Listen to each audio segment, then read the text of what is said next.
All right, let's go ahead, look at the map here.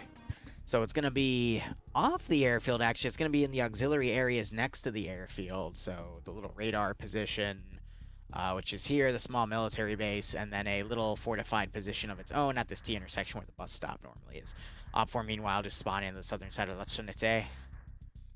And, I mean, that's on a hill, and then, you know, St. Louis is in a valley, so I'll be curious to see if BLUFOR tries to push out and dominate control of the valley itself, but you got to be careful with that because that leaves your flank exposed if OPFOR decides to do a lawn flank attack. However, this is a very steep ridge to climb. Possible, mind you, but a very difficult task. So if BLUFOR just take control of the outbound area, they'd be in a pretty good spot. Yeah, Dante doesn't really like Phasmo anymore. I am in the same boat as him. It's just... Now it's just all about hiding and not pissing off the ghost and trying to speed run every round rather than, you know, there are ways for you to counter everything and have fun doing it too. And now we don't really find that same fun in there anymore, unfortunately. So just got to work with what we got. Which is a shame, but whatever. Just means the devs have a different vision for the game, and by all means, I hope that vision is fruitful for them. But, you know, for some people that saw something different in it as the beta went by, or I guess the unfinished state of it, quote-unquote, just don't see the same thing we wanted to see anymore. Pretty much what's that? It's just the hiding game, but sometimes the hide mechanic glitches out and you still get killed, and it's just like, oh, okay, so you're screwed for the rest of the round, essentially. But otherwise, round has begun. We got OPFOR here, 2 BTR-70s, 2 transport gases, an off-road that can carry 6 people, and then 2 transport truck versions of the gas. They're both technically gases. One's, you know, a little more armored than the other. OPFOR being the quote-unquote vanilla for OPFOR, which is your Russian EMR on the OPFOR side. Looking at the roster here, we have Vagrant commanding, again, one of the veteran commanders you see take it time and time again. Pierce is going to be leading the X-Ray team with Wise, Ibnek, Stottenberg, and Snow Owl under him. A little early to see what guns they'll choose, Stottenberg being the sniper, and Snow Owl looks like he's going to favor the suppressed 45 round AK-74S. Despo leading Alpha Squad here, Blom being his vehicle guy. We got Jonsoon, Nader, Siren, Skipper, and Goose all under Alpha 1. I don't see a team leader up there yet, so one might join, or they might just go as a group right under Despo himself. Olaf, Eric, Banks, Spiky RP, Bacon Flavored, Tanners, and Mountain all taking under Alpha 2, the AA group, essentially, excuse me, the AA community. Bravo being led by Corny. A lot of names here I don't recognize. Might be a bunch of 82nd guys, to be honest. So great to see more people coming in and trying FNF. The NA number today is actually pretty high in the 80s or 70s. Usually, sorry, got a hair stuck in my mouth, my bad. Usually you see it get down to, like, you know, the 70s or 60s. So it's great to see more people coming in. Have a hair stuck in your mouth? To try that out. Funny. We got Schnuffles leading Charlie, HQ Azoni, Space Cowboy Carl under him. They might be a dedicated vehicle crew. Charlie 1 has Artisan, Gary, Kevin, Corvo, Colin, Korvac, and Mackenzie. Again, newer names or ones I simply don't recognize. We'll see how they do. Flux, Carey, Greenshade, and Cormac under Delta HQ. Flux being one of the really good players from Pepega. And then Maz, Bant, Dooley, and Chow under Delta HQ. That is a pretty good, powerful team. Maz, you know, pretty good rifleman on his own, but Bay and Dooley, dream team combo, I'd say. And Chow, who's been rocking with the both of them, Bay and Dooley, is, you know, pulling his own weight. Squeaks and Troy are your own guys. Righto, Hammers. Well, I hope they do you proud. Otherwise, BLUFOR, do you want to break down the weaponry and assets now that you're back, Barb?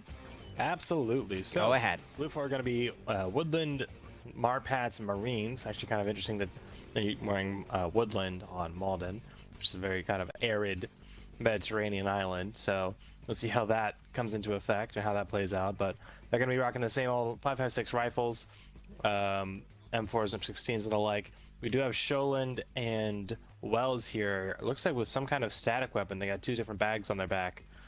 So I think they may have a mortar or something for BLUFOR.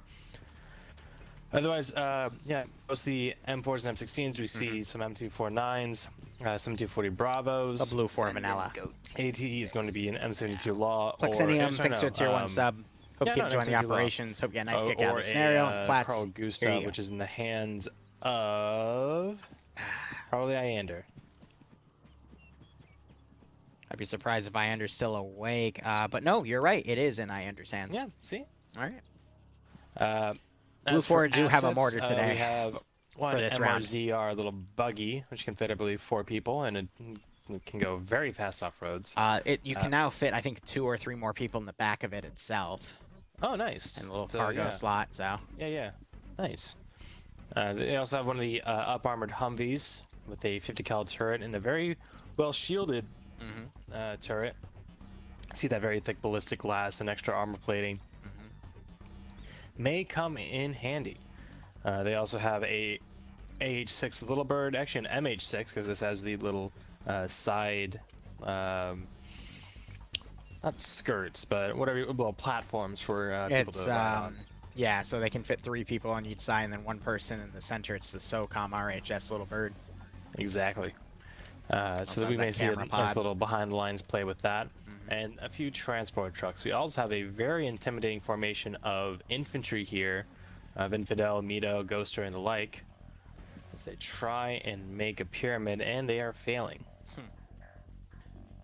All right. Otherwise, roster-wise, you are right. They do have a mortar as well, which I assume they're backpacking to go on the move with. But Schult is going to be leading Platoon HQ. He's bounced around quite a few communities over his career in Friday Night Fights. Right now, I'm not sure if he's still with the 29th ID, but the PFC in the front of his name would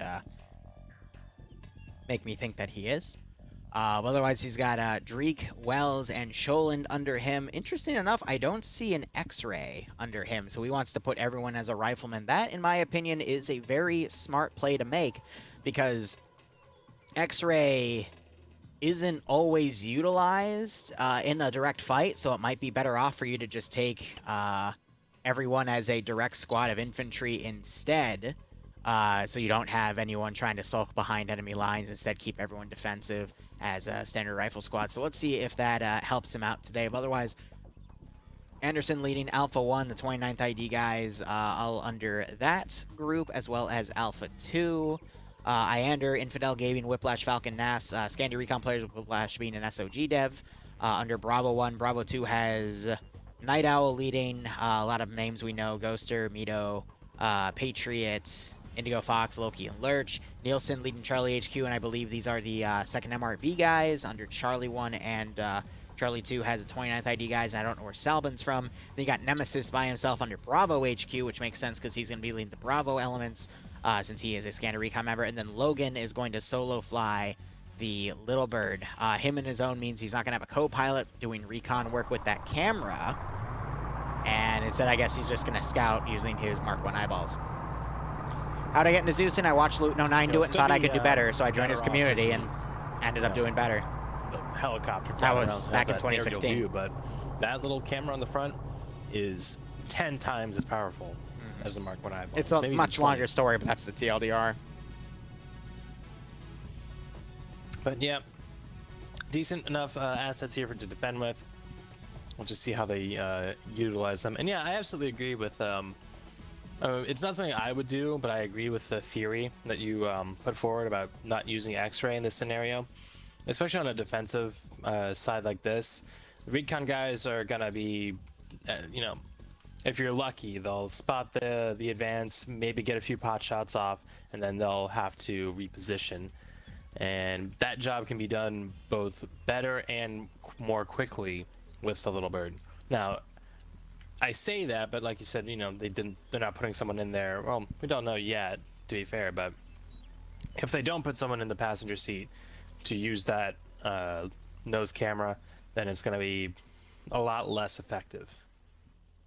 But it should still do that same kind of job that a recon team would, an X-ray team.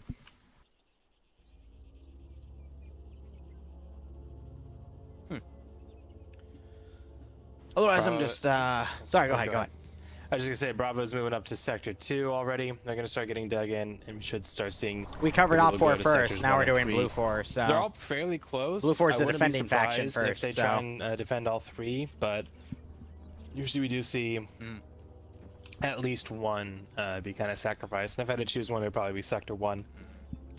I mean, Sector 1 being the radar station, yeah, but it does offer some really good high ground, but it's really tough to defend from where OPFOR is going to be coming from because of the high ground that it gives OPFOR, as well as all the trees here, give them both cover and concealment to move in. Sector 2, the military base, has a lot of good open area around it, but a lot of room for OPFOR to get on something on the outskirts and come in either on the tree lines or the small little...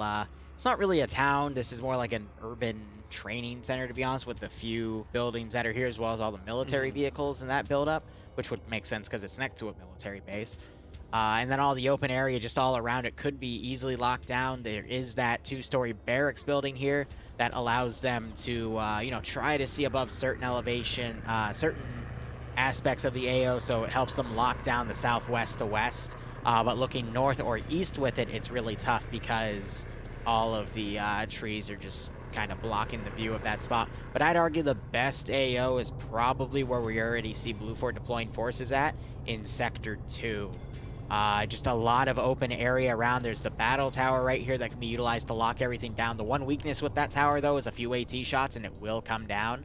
But just all this open area can easily be capitalized on by BLUFOR, and I would be really surprised if they chose not to utilize that AO.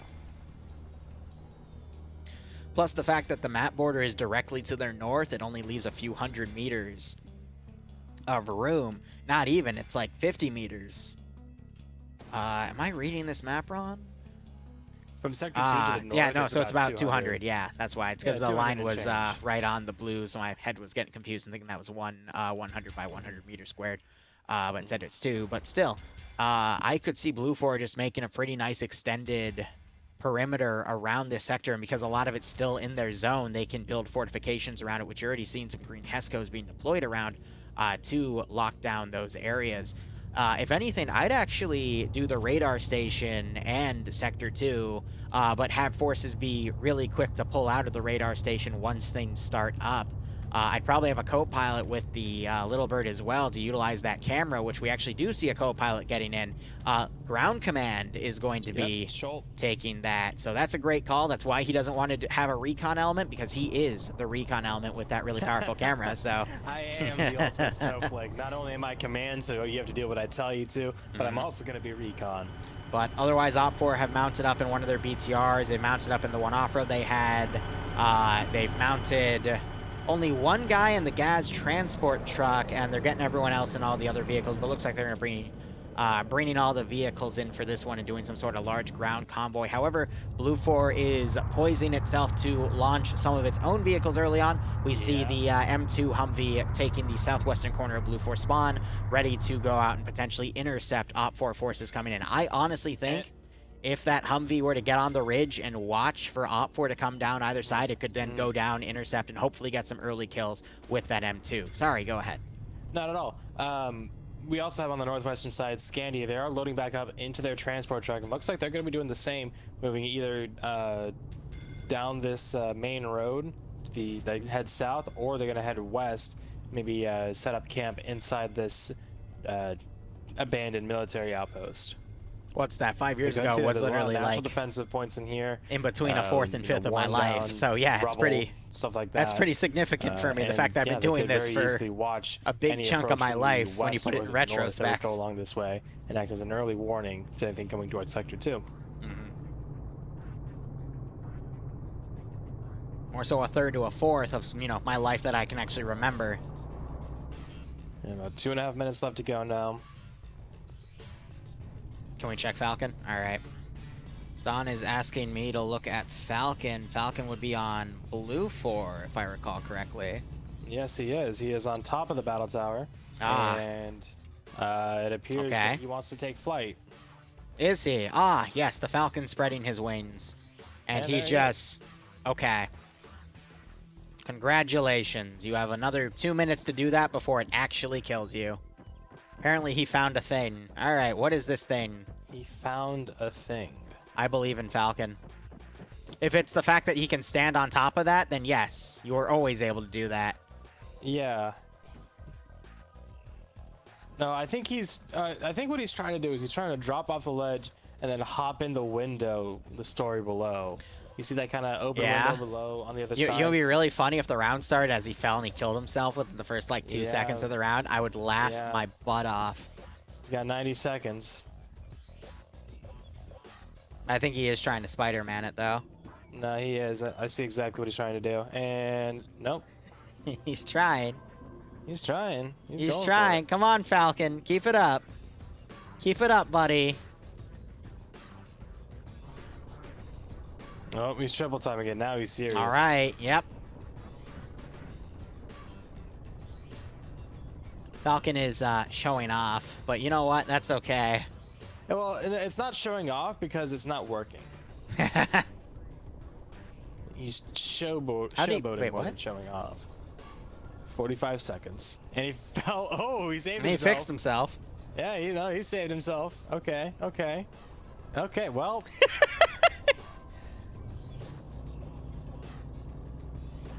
30 seconds. Come on, Falcon, one more time. One more time. I'm sure he's arguing with Nemesis right now. I can hear it already. No, I just need to do it one more time. I got this. And as soon as you finish, he runs back upstairs. You guys just don't believe in me. I'm gonna do this. 10 seconds. Come on. 5. Shh, wait. Oh! If he failed, he would have died if he failed. Oh my god! Oh, you got it. Okay, Oh my god!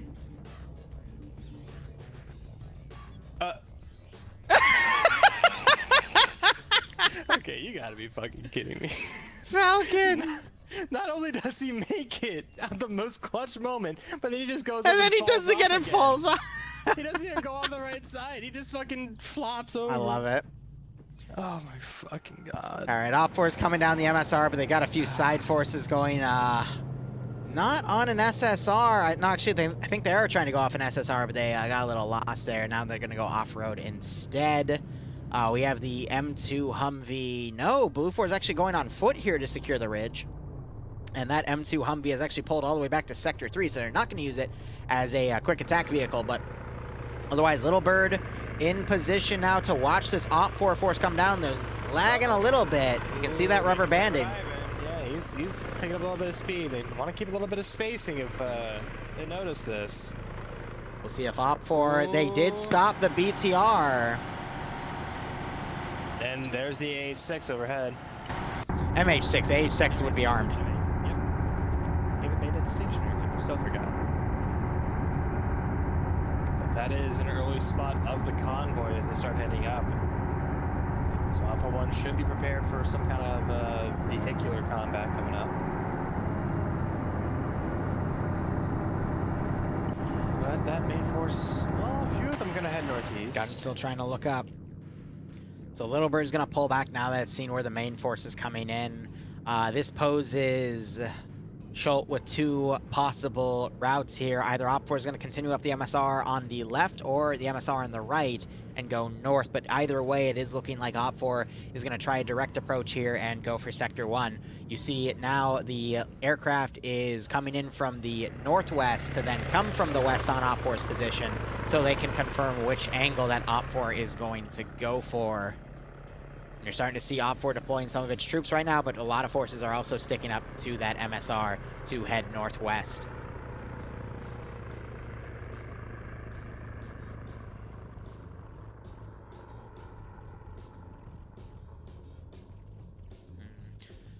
So now we're just going to watch these forces deploy. Looks like OPFOR is choosing to do a pincer maneuver here, so they'll probably attack the southernmost position, the radar complex that BLUFOR has from the southwest and southeast, getting a nice little concave on it. Maybe try an encirclement even to stop BLUFOR from pulling back into other sectors for a nice early victory. Yeah, I see a lot of them charging into the woods here. I'm interested to see how close Charlie 1 here acts to how you predicted, because you said, you know, they should, you know, you said earlier what they should do, and I wonder if that's actually what they're going to do, because they are poised to do that, and they have, you know, the situation is unfolding like such. Honestly, if OPFOR does this type of strategy where they stick in, you know, a traditional pincer attack, they could just encircle every objective and eliminate what's there and then move on with minimal casualties. For Friday Night Fights, you always do see, more often than not, whoever has the numbers advantage is able to turn things around. Usually, when that's not the case and the side with the smaller amount of forces win, it's either because they've got really, really good players on their side, or when it comes to the CQC level of maneuvering, the smaller defensive faction is able to just constantly outflank the bigger force and catch more and more people out in the open, thus creating a positive KD for themselves and forcing the attacking faction to have less and less forces to then go on the subsequent objectives, as if it was attrition. Whittled them down over time, exactly. So OPFOR's got to be mindful of BLUFOR coming in, doing any flanks or whatnot. X-Ray for OPFOR driving up to a hill to try to overwatch, but it comes immediately under fire by a rifle squad and forced to pull back. Really, OPFOR has a lot of good places they can do recon from, but those same places don't really allow for good fighting position. So I see why they try to go up on that hill, but because Chult opted to have another rifle squad instead of an X-Ray team, he has one additional squad he can deploy just to set up a blocking position to deny X-Ray more areas where they would otherwise be able to overwatch. You can actually see that right here at Hill 193 where OPFOR X-Ray just tried to go up on, and then just northwest of that at Hill 196, he's really putting pressure on that X-Ray element to not be able to set up anywhere, and thus deny OPFOR the ability to recon objectives and any overwatch support. So I think that's pretty smart. MH6 flying again over Red 4 controlled airspace, taking some fire from the BTR, but getting away unscathed. They're pretty high up. I don't think anything's going to happen. It's just running interference. You know, that 10-15 seconds that they spend making the BTR stop, change the gun, and fire is the best time they have to move towards the objective. Rocket going out. Landing just short of the Humvee. Ooh, yep. Just by about 5 or so meters. Not too far off, but it was not a hit. Close but no cigar. Exactly. So with BLUFOR's left side now harassing OPFOR's left side of the pincer, even I dare say the full left pincer, that is leaving OPFOR's right side to start pushing in. Now they're just going to have a direct attack here, but they've spread out along the tree lines pretty well to try to push in, but the Charlie garrison for BLUFOR is doing a good job of keeping up on the hill right now with that suppressive fire. What I'm really worried about for OPFOR, though, is BLUFOR starting to send a few guys down this flank to hit them on the rear. Now, looking at them, it is Anderson, Pi, and Wheaton. Wheaton being one of the devs for FNF, Anderson being the head honcho of the NA branch, and Pi, I don't have anything noteworthy for him, unfortunately, but even though if I were to see someone like Papega doing this, or Bayant and Dooley doing this, they could still do a lot of damage, and you just saw them knock out Buckets, the medic there, and I'm not sure if he was able to get a call out, but now you see OPFOR's left pincer starting to fold in. They're going to join the main attack here and really try to overwhelm that Charlie group. We also have mortars starting to land. Red 4 X-Ray, they're getting maneuvered on by BLUFOR Bravo, as well as getting pinned down by, who is this up here? Doesn't even say, Mito. Wow. From Bravo 2. So he's suppressing them, and the rest of them are moving into this hilltop. And because of that suppressive fire, they're not looking this way.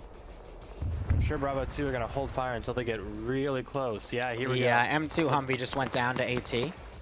Indigo Fox tosses some grenades over. They're a little too short, doing a little bit of damage. I think they actually just killed one X-Ray guy's down. They're now trying to remount quickly. Does anyone have AT for this gas? No one has AT up at the moment, but you got the 240 Bravo now pushing. And the car is going to start to get out of here. Yep. That's the medic that they left out too. It's going to leave more forces behind. The grenades are doing a good job with knocking people to their feet. Ilbanek, the medic, goes down. We got one guy on the hill that was shooting at the Vic. That was Mito. But yeah, the remaining X-Ray members are going to get left behind over there. Oh, it's a great maneuver. And now they're actually friendly firing on Mito. X-Ray forced to pull down on the hill. You got one OPFOR guy running, and Indigo Fox didn't see him, but he had a great shot on him earlier. But looking back on the other side, OPFOR is starting to do a massive smoke push here, trying to get down from the high part of the hill to move in. And BLUFOR, ooh, these three guys back here. Got Anderson, I think he spotted some of these guys. He noticed it was a lot of them, though, so he didn't start opening up. They're trying to catch smaller groups of prey here. Real quick, X-ray for Red 4. They actually redeployed not far off from where they set off. Yep. Might get a lucky grenade kill. Nope, does not. But Nafs is right on top of him. Yep. So he's right here holding the corner.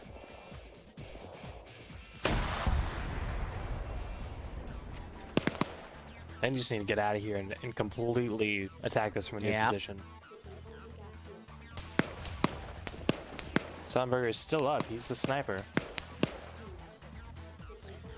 OPFOR Command Vagrant moving back. He might spot Anderson here, but Wheaton and Pye are nearby. Also, Dreek's following up on their rear. Vagrant might be attracted to the Buckets, who's unconscious, but he's got to be careful because if OPFOR Command gets taken out early on, that's going to leave OPFOR to try to figure out how to assault the other two squads on their own. Nafs, meanwhile, he's a little confused, doesn't notice. Now he spotted OPFOR. Spots the second guy. Puts a lot of shots in him, knocks him out. Puts the last of his bullets on Pierce. Pierce now returning fire with a wild spray as Nafs finishes getting that magazine in and takes him out. That leaves Stattenberg to try to get out on his own. Go ahead. Back on the west side, Charlie HQ taking some mortar fire as well as some satchels going up inside the perimeter. You see Bay and Flux breaching into the wall. Martin's going to come back around the side here. Ooh, Fan tries to whip that gun around. He's going to pursue. Gets Martin in the back and knocks out Saban. Bayant with that PKP. He is very, very good with controlling its recoil. Absolutely. And that's 2 less BLUFOR here at the sector. Now they do U.S. versus Russia, yes. All BLUFOR from the sector in order to capture it. So they still have some work to do, but it's a good start. Great start even.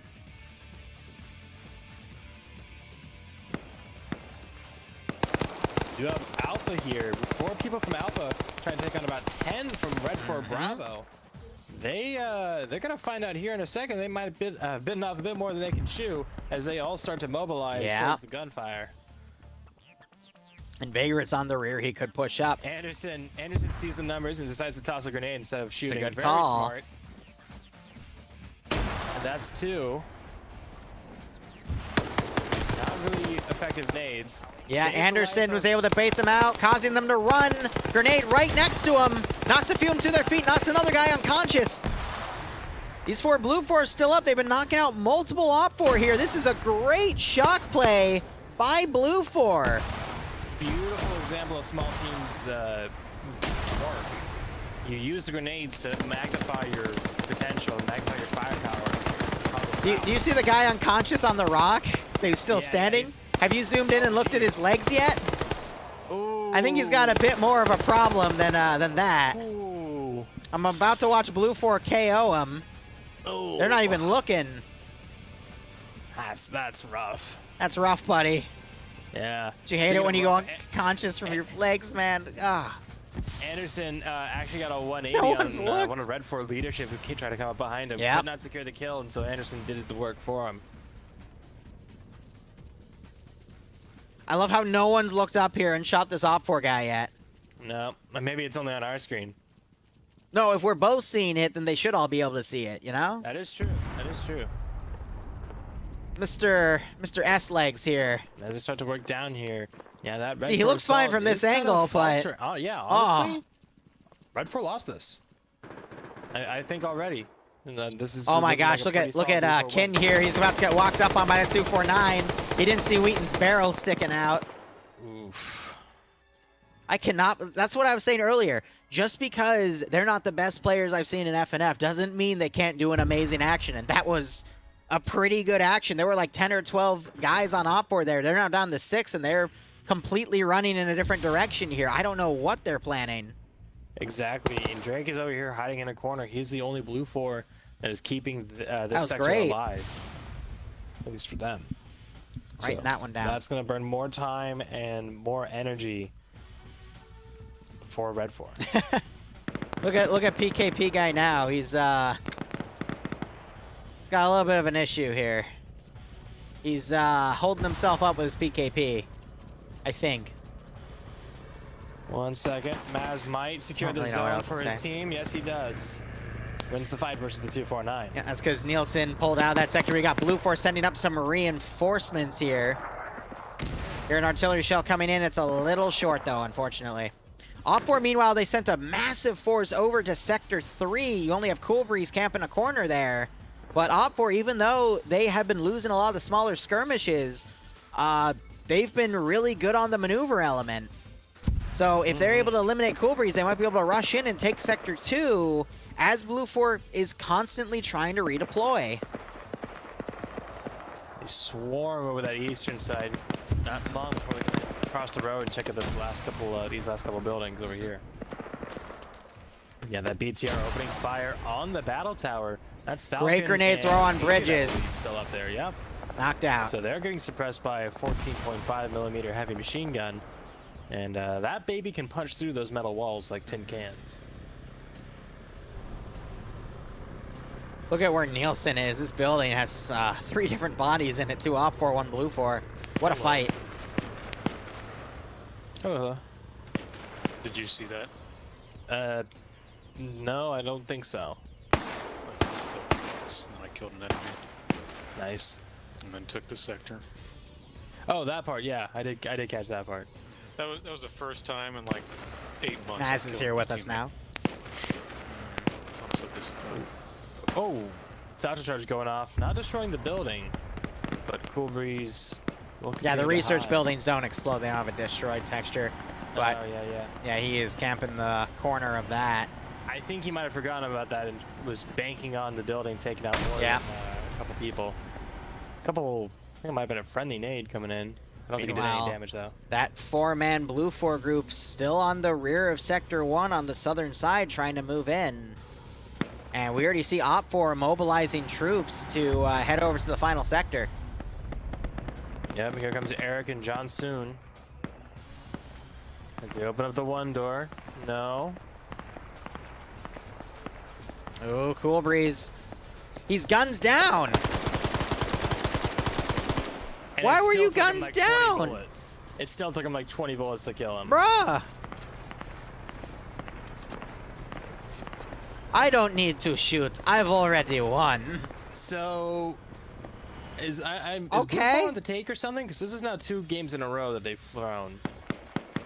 No. BLUFOR still have a good chance here. They got a good garrison on Sector 2. A lot of forces are actually on Sector 2. Those are the guys that folded back after killing X-Ray. I think BLUFOR still has a good chance as that 4-man group that harassed a shit ton of OPFOR on the southern side is now coming in. And there might be enough BLUFOR now to actually wipe this group. Because number-wise, I think BLUFOR and OPFOR are even at this point. But BLUFOR has an opportunity to whittle down OPFOR's number advantage further, you know? Potentially. Yeah, this last little garrison, I mean, like we talked about before, it's not a terrible defensive position. They do have Patriot with some satchel charges, and Iander with the Carl Gustav. So they have some stuff to deal with the BTR, or to deal onto the BTR. To use to deal with the BTR.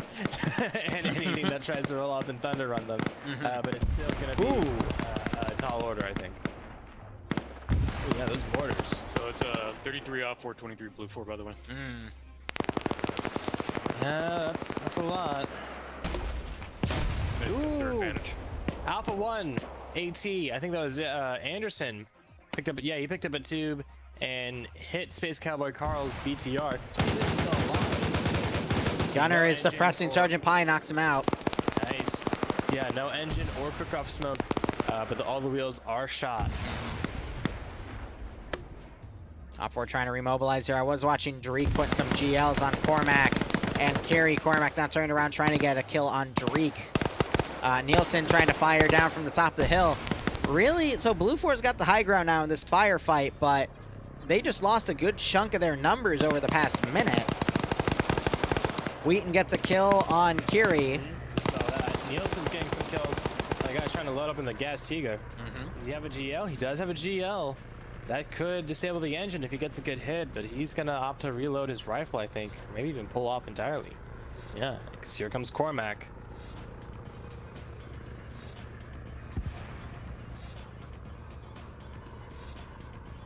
Nielsen leaving that hilltop. Anderson! Great kill on Anderson there. Flick. Playing like it's CS, god damn.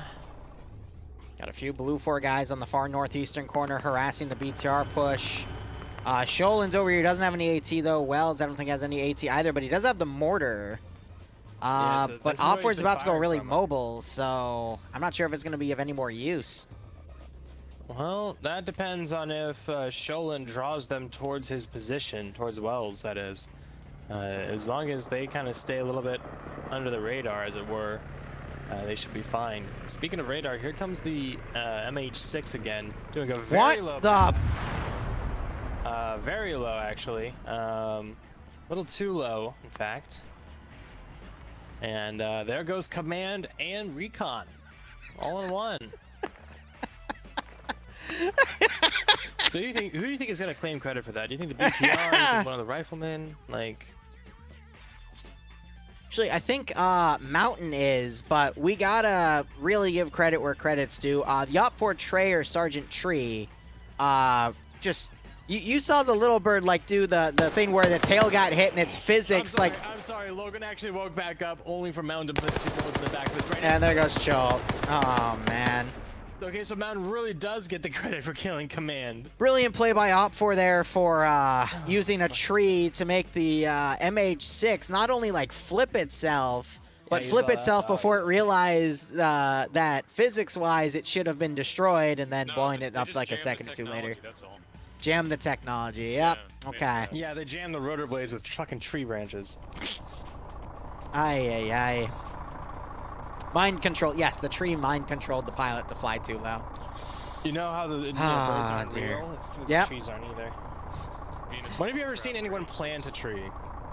Look at them That's- medicing that's a good dead question. bodies, these guys. Is that a bit too good of a question? Oh, because the guys got hit with AT. Nice. Oh. 3 down from that.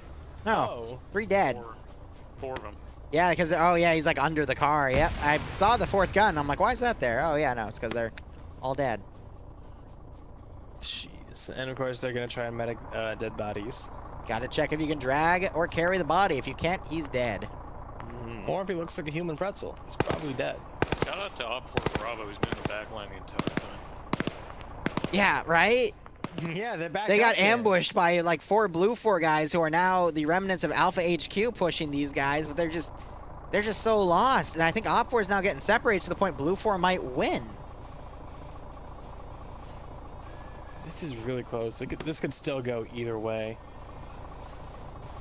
Because that 3rd objective, I mean, they're getting a bit restless, but they are still well dug in. Red 4 have a little under 30 minutes to finish this mission, so they have plenty of time to maneuver and regroup. Are those flares near Mackenzie the mortar flares? Possibly. I think so, yeah, based off, I did Yeah, see a that- line coming from the top, so I think they're just And- shooting them. So Mackenzie is extremely lucky. Yeah, and Nielsen, I think. Drake just got picked off. I think he knows. And that might have been, no, Anderson's up, so yeah, it was Drake. I think he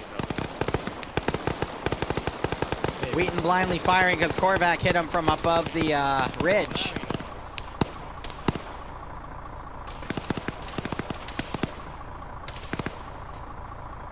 Taking prison.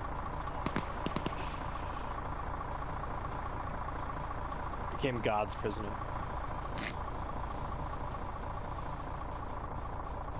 I don't think OPFOR is going to win it. Yeah. The, Ooh, HE landing close. the main issue that they have is that Red 4 don't have. Well, no, they do have. Sholen might catch Vagrant. Nope, Vagrant runs left at the last second and got out of Sholen's line of sight. Yeah, so this BTR 70 driven by Blom. This is pretty much the Hail Mary. And But Wells starts picking off dudes on the rooftop. I think he hit another. Pulls out his handgun. Starts tossing grenades. And Moz round comes in from Iander. Iander. And people start jumping out. Oh my god. BTR is fine, it seems. It's darkened to texture, which means it's been hit. Another guy gets picked off in front of the BTR.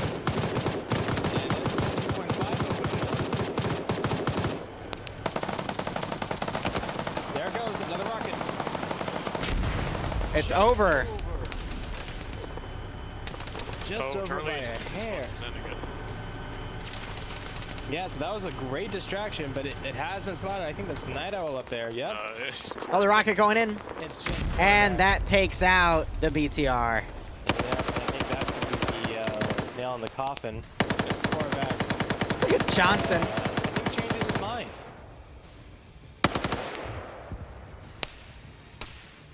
Tower indestructible. It is. Ooh. Almost there. And Nito there. Great shot on the quarterback's side. Quarterback forgetting that it's a 4-cylinder engine or something. Blom's on fire. I forgot the side is armored. Is it actually? Yeah, the side's armored, the front isn't. Huh. Did not know. Yeah, because what's his name just walked Jeez. up and Mito just walked up and dumped a whole mag into it. Yeah. Ooh, geez, all those GLs doing some damage to the tire, but it's still going. OPFOR is now grenading their own BTR dismounts. Okay. Very interesting. What on earth?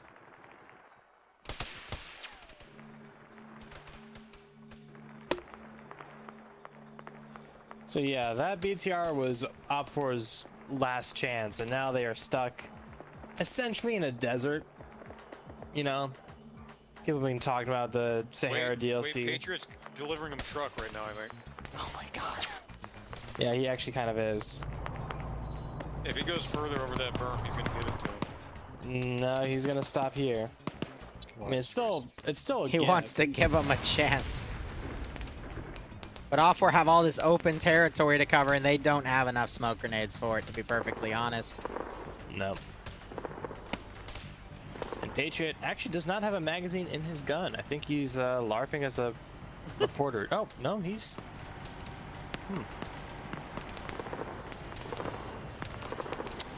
Interesting.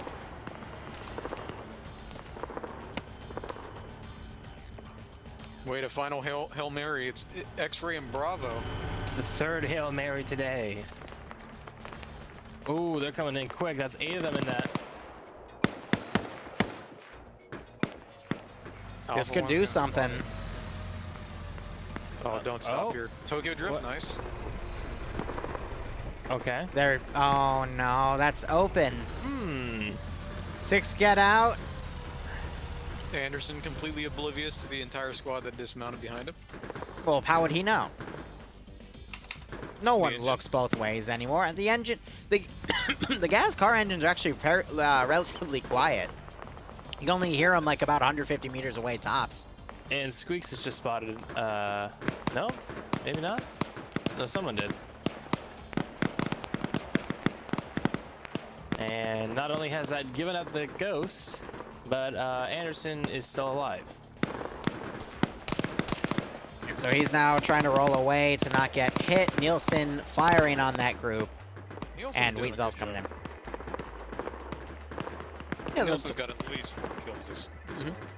I'd say the entirety of Alpha for BLUFOR have been doing a lot of good work, but also a few members of Charlie One, as you said, Nielsen, being the sole survivor, has also been doing pretty good.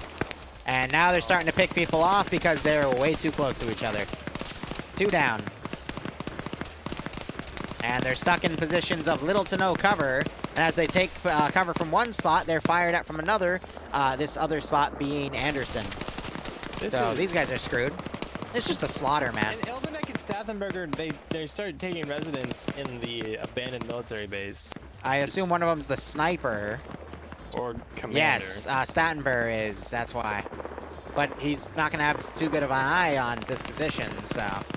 No, well, if he gets to the roof, he'd have to go down on the top of the tower. But he wouldn't have any targets because they're all on the other side of the box.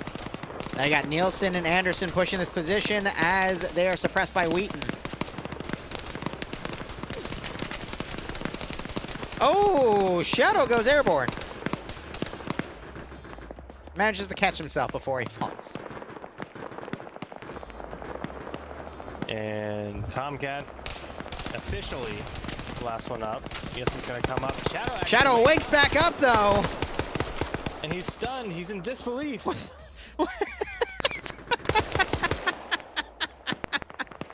was that? I think Anderson popped Shadow. Barn wakes back up. Anderson pops a fresh back. Shadow wakes back up again, but Anderson catches him. Barn now turns around, only to be outplayed by Anderson coming up the rock. Anderson has to have like 8 kills by this point. Yeah. I swear. With how he's been doing with the other group before, yeah, but my God, what was that? Blom doing a bit of solo throwing in that BTR as I was gonna say 5, make it 4 actually. It was 6, now it's 4. Trying to progress through the desert and some very colorful smoke. Yeah, we don't have that many left over there. The BTR is back up. Yep. It's still moving. So a few bodies by Sholin at their original dismount. Looking at where OPFOR has been coming up, you see even more bodies as, you know, they've just been getting picked off in the open here.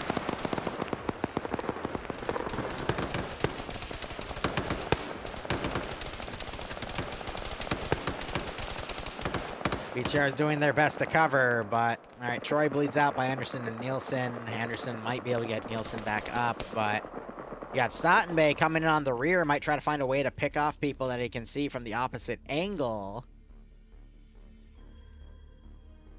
Yeah, Sholin could do a bit of damage from the rear, but whatever happens, I think Red 4 is pretty much dead in the water.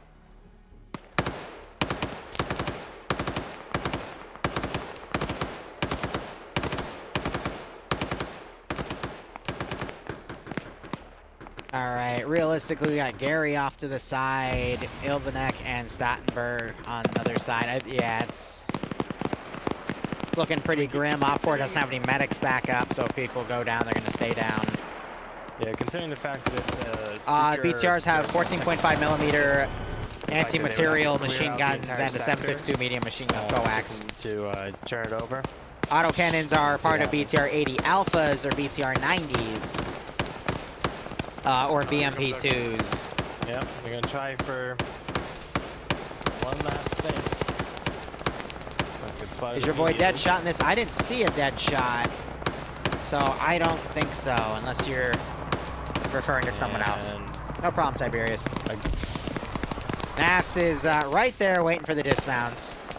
And Stumber actually switches to the driver's seat and gets out on the other side, realizing that he's being engaged on that side. That's a really smart play there. Naf's taking a second to bandage real quick. So it's a little bit back. Yes, Korvac, you did your best. Grenade goes high and lands right behind Ilbenek. Yep. Goes down, and Mito takes him out. And then the last of OPFOR here is just being bullied between Patriot and Sholin coming up on the rear. Literally, there's 4 dudes unconscious back here. You got Spike. I will say,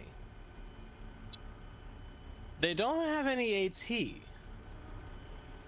I'm pretty sure Iander is out. Yeah, he is. He's not carrying it. Yeah, he dropped it. So unless someone picked up an M72, I'm going to check some people real quick. Or an RPG.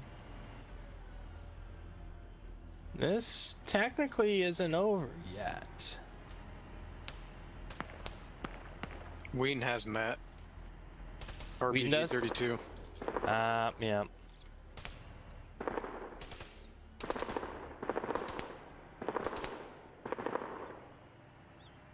I don't really know what else to cover here. I mean, it's just Courtesy of Bravo for OPFOR. Oh, and so does Anderson.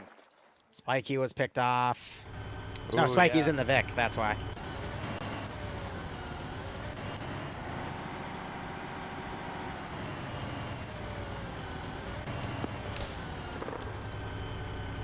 Patriot has explosive charges, and he's got one right next to the BTR 60. Half stole the sniper rifle from X-Ray. And it actually does nothing. It might have killed the engine. Yeah, it sounds like it killed the engine and the gun. Uh-oh. Oh, There go the wheels. And actually took down Spiky. Amazing.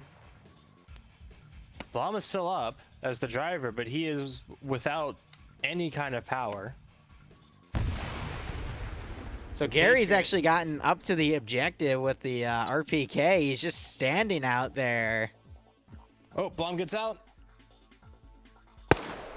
And gets knocked out. And double tapped. Now it's up to Gary.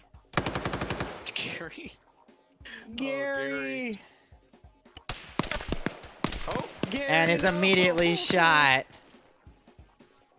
by Gary, no, Falcon. now's not the time to pose. Falcon coming to get the last kill again. He wants Coming these like a to end. vulture. paint me like one of your Russian girls. Oh my god. He's tossing smokes. He's doing a good job of telling everyone where Oh, he here is. comes Andy. Anderson going for his 15th kill. With this one, he gets a free meal at McDonald's. He's at the drive-thru right now, getting served by Loki. Falcon, he's doing the enhanced movement jump to get around the smoke. And then he blows Gary away. That's it. That's GG. That is what it is. Again, can't quite believe my eyes. BLUFOR has won. Yeah, defending side wins again. Because of an attack that's No, Bearded, well, you lost. I'm sorry to and say. fizzled out almost as quickly as it started. All right. Have a good last round, gentlemen. Yep, I am going to forego covering round 3. I've got something at the top of the hour, but I don't want it to cut in and have to mobilize away. So, because of that, I will I'll just end my stream. Hopefully, round 3 goes well, though.